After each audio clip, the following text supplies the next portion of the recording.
रोहिदास लोखंडे साहेब, जे भारतीय जनता पार्टी भायखळा विधानसभा अध्यक्ष आणि नगरसेवक आहेत. असं कार्यक्रमात आपलं स्वागत. सरांचा सत्कार करतील संस्थेचे प्रसिद्ध अध्यक्ष आणि आजच्या कार्यक्रमाचे अध्यक्ष माननीय प्रकाश पाटकर साहेब.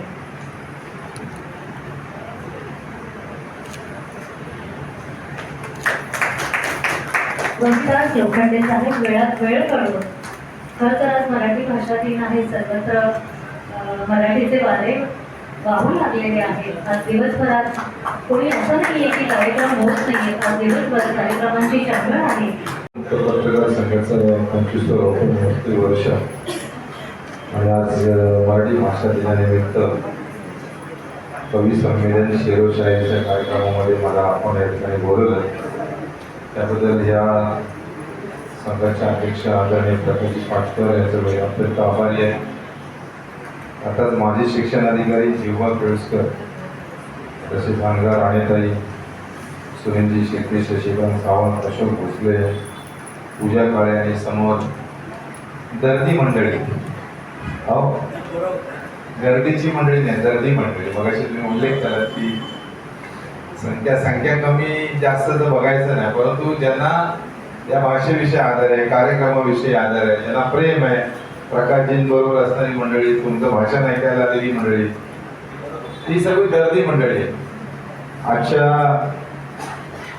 मराठी भाषेला अभिजात भाषेचा दर्जा ह्या सरकारने मिळवून दिला. केंद्र सरकारकडून आपण नरेंद्र मोदी साहेबांचं, मुख्यमंत्र्यांचं धन्यवाद मानले पाहिजे.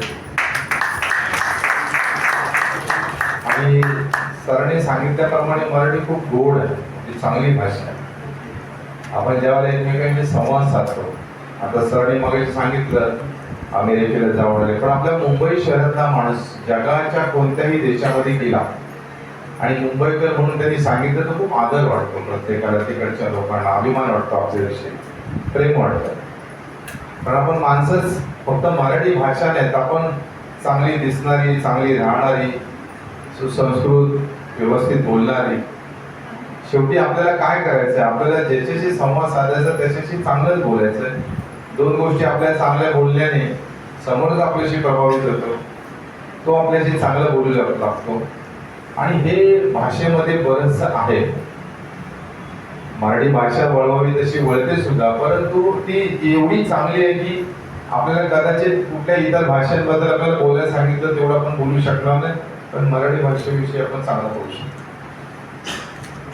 त्यामुळे आजच्या दिवसाचा कार्यक्रम प्रकाशजींनी एक औचित्य साधून या ठिकाणी ठेवला आणि आपण सर्व भाषेवरती प्रेम करणारी मंडळी आजच्या दिवशी मलाही या ठिकाणी बोलायला, मला पुढे 2-3 कार्यक्रम आहेत. मुळात केळुसकर साहेब बोलत असताना असं वाटत होतं अजून 1 तास बोलतील ते काय, पण कोणीतरी मागे टाळ्या पण वाजवल्या. केळुसकरांच्या थोडंसं लक्षात आलं ते की माझी भाषा कदाचित जास्त होते की काय, म्हणून मग शेवटी तिकडून निरोप पण आला. मला वाटतं आता माझे 2 कार्यक्रम कदाचित रद्द होतील पुढचे, पण ते बरं झालं कोणतरी चिठ्ठी दिली. सर तुम्ही एखादी 2-4 पुस्तकं लिहून टाका, आम्हाला वाचायला द्या, वाचनाच्या ते आम्ही वाचू. असं आपल्याला प्रत्येकाला मराठीबद्दल बोलायला खूप आवडेल. आता मगाशी सरांनी उल्लेख केला त्या काकांचा की त्यांनी पुस्तकं लिहिली. आपल्याला खूप म्हणजे वाचन, मुळामध्ये माझं असं म्हणणं आहे प्रकाशजी की आताच्या मुलांनी मोबाईलच्या सोबत थोडंसं वाचलं पण पाहिजे, थोडं शिकलं पण पाहिजे. आणि मी तर असं सांगेल सर की आत्ताच्या पिढीला आपण हे सांगितलं पाहिजे की हे आपलं शहर आहे, हे आपलं राज्य महाराष्ट्र आहे, आपला देश भारत आहे. मी विद्यार्थ्यांच्या कार्यक्रमाला जातो, मी त्यांना प्रश्न विचारतो महाराष्ट्राचे मुख्यमंत्री कोणतं, ते नरेंद्र मोदींचं नाव घेतात. आपलं शहर कोणतं, तर ते भारत सांगतात. तर मुळात आपल्याला आपल्या घरातून ही सुरुवात केली पाहिजे की आपल्या मुलांना हे सांगितलं पाहिजे की आपण राहतो तर लोअरपर्यंत भाग आहे, आपलं शहर मुंबई आहे, आपलं राज्य महाराष्ट्र. आपल्याला बाकीच्या बाकीच्या शहरांबद्दल सांगण्यापेक्षा आपल्या महाराष्ट्राची संस्कृतीने आपल्या शहर आणि आपल्या शहरामध्ये असलेल्या सगळ्या गोष्टी याच्याबद्दल सांगणं फार गरजेचं आहे. कारण भविष्यामध्ये नोकरी कामानिमित्ताने हे जनरल नॉलेजचे प्रश्न असतात आणि आपण आपल्या मुलांना शिकवत नाही. मुळामध्ये आपल्या घरच्या बायकांना जरी विचारलं तरी त्यांच्याकडे उत्तरं नाहीये, ती पण गडबड आहे. म्हणून आपण आपल्या घरापासून सुरुवात केली पाहिजे. मराठी भाषा तर थोडी वरचा टप्पा आहे, ती किती चांगली आहे, तिचा अभ्यास कसा असावा, वाचन कसं असावं, कसं बोलावं वगैरे. परंतु ह्या ज्या आवश्यक गोष्टी आहेत त्या जनरल नॉलेजसाठी आवश्यक आहेत. आणि कधीही कुठेही आपण जा, मगाशी जर मी परदेशाचा उल्लेख केला, पण आपल्या राज्यातही कुठे गेला तरी आपल्याला मुंबईविषयी फार अभिमान असतो सगळ्यांना. म्हणून आपलं बोलणं नीटनेटकं असावं, आपली भाषा अशा पद्धतीची असावी की त्याच्यामुळे गबाळेपणा नसावा, मोजकच बोलावं. बऱ्याचशा गोष्टीमध्ये असं असतं की आपण कमी बोललं तरी समोरच्याला भरपूर समजत असतं, आपण अधिक बोलल्यावरती त्याला समजत असं नाही.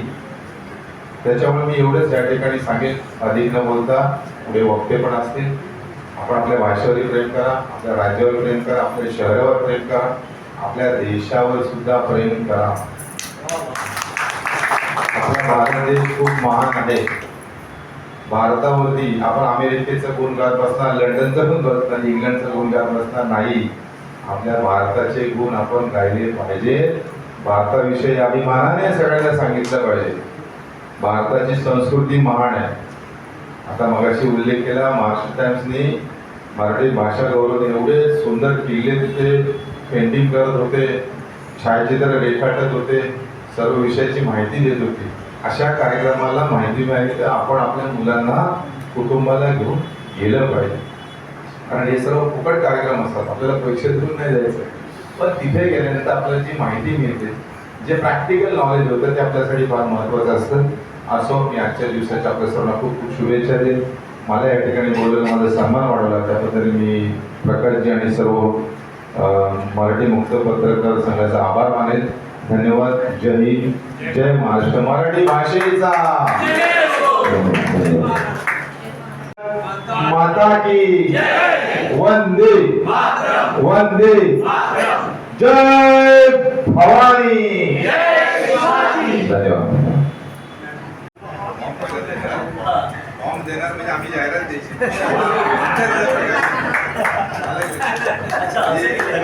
मला वाटतं रौद्र वर्षानिमित्त स्मरणिकेचं प्रकाशन, फॉर्मचं प्रकाशन आहे. मान्यवरांच्या हस्ते फॉर्मचं प्रकाशन होत आहे. प्रकाशी कशाचं प्रकाशन करतील काय नियम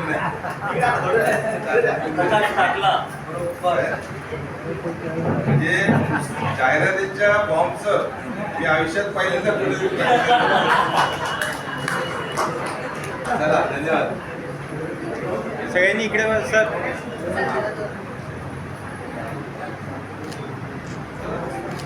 थँक्यू. यांचं मी आज मनापासून स्वागत करते.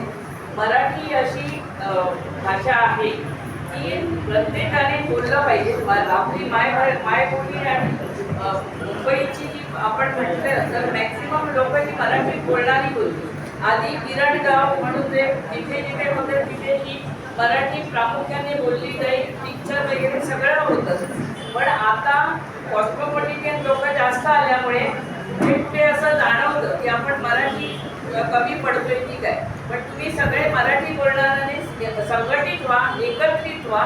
एकत्रित आल्यानंतर जी आपली ताकद असते त्याच्यात एक प्रकारचं आपलं जे अस्तित्व आहे ते आपण ठेवू शकतो.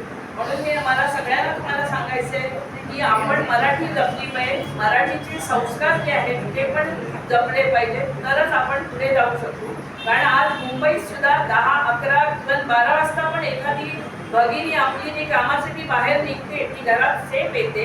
हे पोलिसांना पण सहकार्य जातं. पण जेव्हा आपण प्रवास करत असतो तेव्हा पण ती एक आपल्या बाजूचे लोक असतात त्यांची सुद्धा दहशत असते लोकांना की व्यवस्थित आपण यांच्याशी वागलं पाहिजे. बसमध्ये बसल्यानंतर आपण असं विचार करतात काही जण की मला जागा मिळाली नाही तर मी उभं राहील.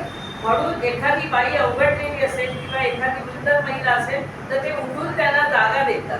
हे संस्कार आहेत आणि हे संस्कार असे जपले गेले पाहिजेत आणि तरच आपण आपलं जे अस्तित्व आहे मुंबईतलं मराठीचं कायम राहिलं पाहिजे. धन्यवाद.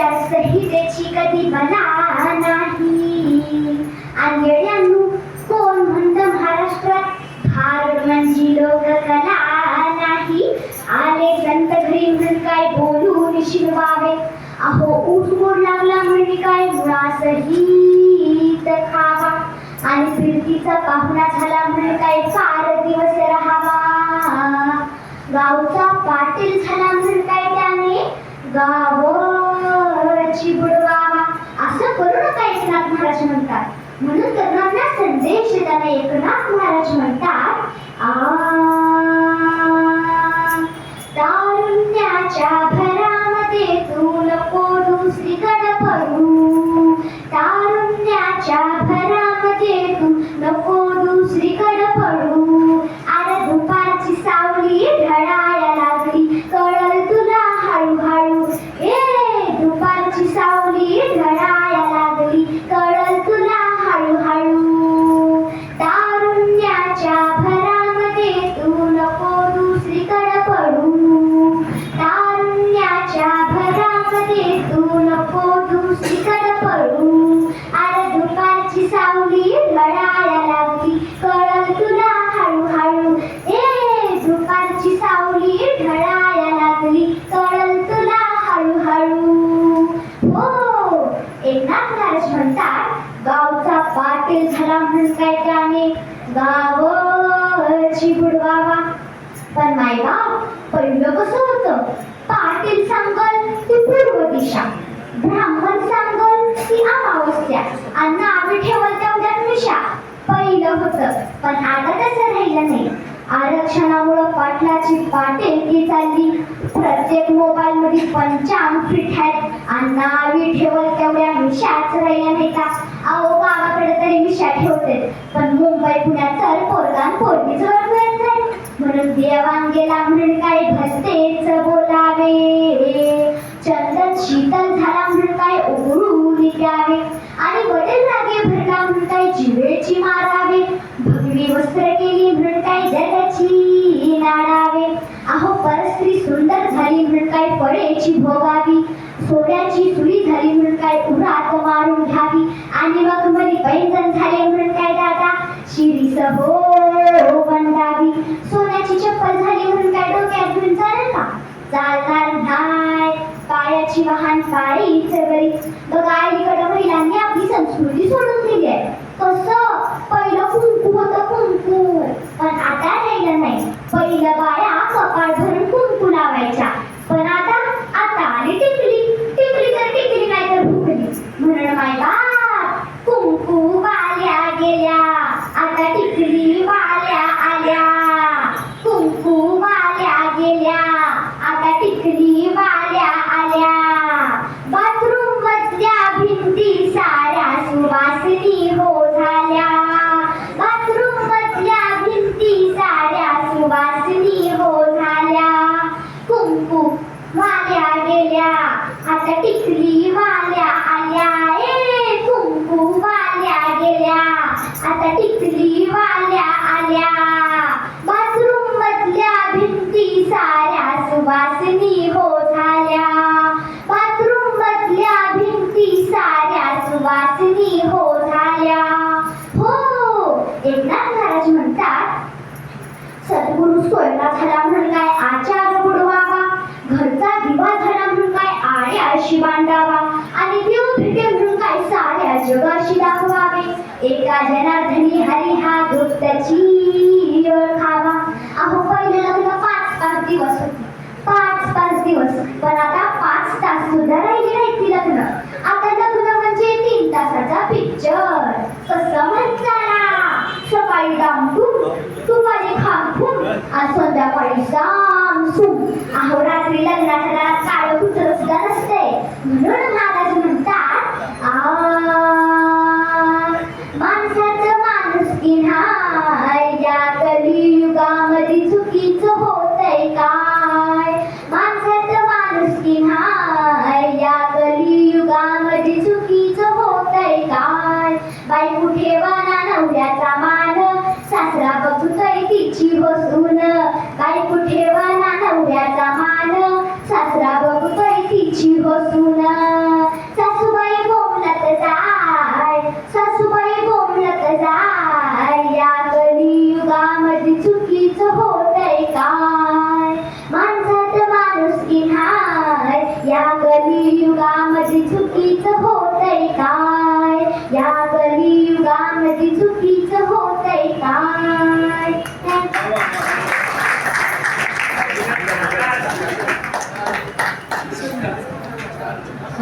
स्वस्ती जाऊ नको सची पडवं, आम्हाला तुझं कौतुक करायचं आहे हे बघ. इयत्ता चौथीमध्ये आहे स्वस्ती. जिल्ह्यातल्या कलागुणांना वाव मिळो हे त्याच्यासाठी आपण एक शुभाशीष देत आहोत तिला. इकडे बघा.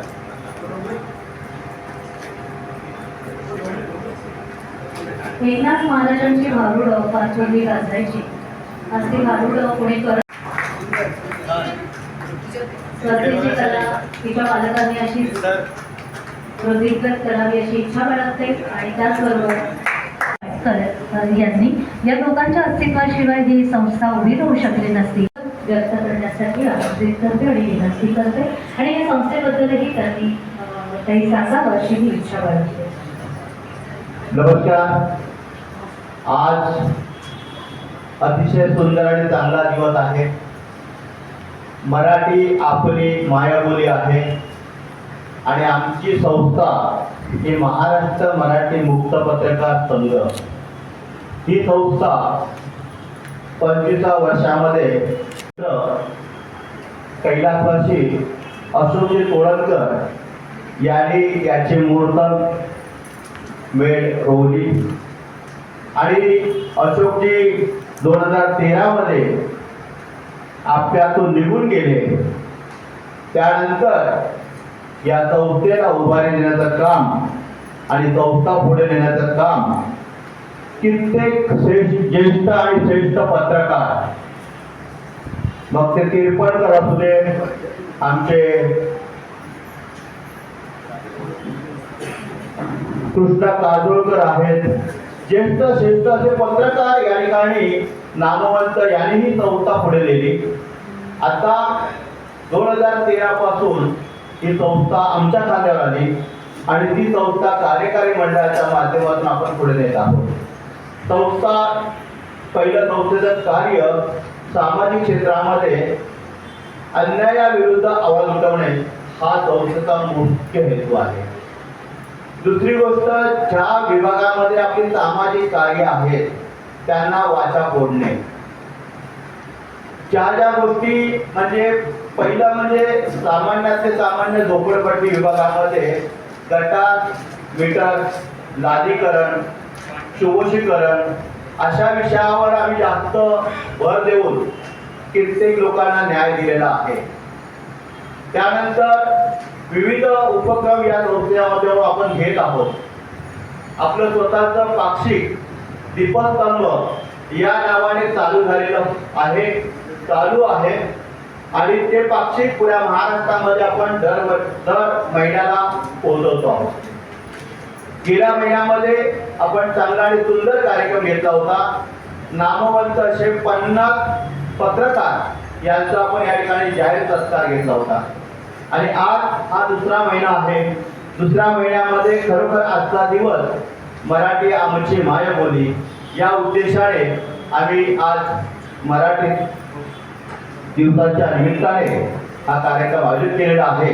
आजच्या कार्यक्रमाला ज्येष्ठ आणि श्रेष्ठ डॉक्टर जीवबा केळुसकरजी, आमच्या ताई राणेताई, आमच्या संस्थेचे सचिव भोसले साहेब, आमच्या सर्वांच्या पाठीमागे मायेने हक्काने उभे राहणारे आमचे शशिकांत सावंत साहेब, तसेच आमच्या संस्थेचे उपाध्यक्ष शिर्के साहेब, आपण सर्व बंधू आणि भगिनींनो, कवयित्री आहात, शाहिरीवाले आहात, पुस्तक लिहिणारे आहेत, लेखिका आहेत, या ठिकाणी सर्वजण आलेला आहात. तुमचे संस्थेच्या वतीने मी मनापासून आभार मानत आहे.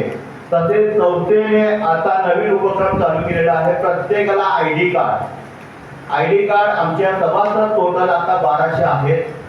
याही पुढे अजून कोणी पत्रकार असतील नवीन तर ते आमच्या संस्थेची सभासद होऊ शकतात. फक्त अट एवढीच आहे की तुमच्या 2 बातम्या पेपरला लागलेल्या असाव्यात, ही अट आहे. त्यानंतर आम्ही ID प्रत्येकाला देत आहोत. जुन्या ID आम्ही चेंज करून नवीन अशा सुंदर अशा ID आम्ही बनवलेल्या आहेत आणि त्या आपण देत आहोत. तिसरा, आता आम्ही या ठिकाणी संस्थेच्या वतीने 200 पानाचं स्मरणिका प्रकाशन करणार आहोत 25 वर्षामध्ये आणि अतिशय सुंदर आणि चांगला उपक्रम मी आता हातात घेतलेला आहे. आणि हा उपक्रम कशासाठी आहे तर सर्व सोंग करता येतात. फक्त आपल्याला पैशाचा बाबू एक संबंध बाटली घे ना. कारण प्रत्येक उपक्रम म्हटला तरी 50,000पासून 1 लाखापर्यंत हा उपक्रम असतो. सर्वजण आपण या ठिकाणी येतो. आम्ही कोणाकडून आज कोणतेही 5 पैसे घेतले नाही आहेत. आज आम्ही कवी संमेलन घेतलेलं आहे. यापूर्वी देखील आम्ही विविध स्पर्धा घेतो, पुरस्कार दिले जातात, पण संस्था कोणाकडूनही 5 पैसे घेत नाहीये. संस्था आपल्या ताकदीवर, आपल्या जोरावर आणि जे मान्यवर देणगीदार आहेत त्या सर्वांच्या सहकार्याने संस्था पुढे चाललेली आहे. गेल्याच कार्यक्रमामध्ये या संस्थेला कमीत कमी 10 ते 12 लोकांनी 10,000, 11,000, 5,000 पर्यंत देणगी घोषित केलेल्या आहेत. आज पण आपण या ठिकाणी ज्यांना संस्थेवर आदर आहे, प्रेम आहे, आपुलकी आहे, जिव्हाळा आहे, अशा लोकांना आम्ही आव्हान करू इच्छितो की आपण देखील आजच्या कार्यक्रमामध्ये या संस्थेला पूर्ण फुलाची पाकळी देण्यासाठी जाहीर आव्हान करावं. आपलं या ठिकाणी स्वागत केलं जाईल. आज वेळ कमी आहे कारण लांबून लोक आलेले आहेत. मी जास्त वेळ घेत नाही आहे. आजचा मराठी दिवस आपल्या सर्वांना आनंदात सुखमय आनंददायी जावो अशी शुभेच्छा देतो आणि मी माझे 2 शब्द संपवतो. जय हिंद, जय महाराष्ट्र.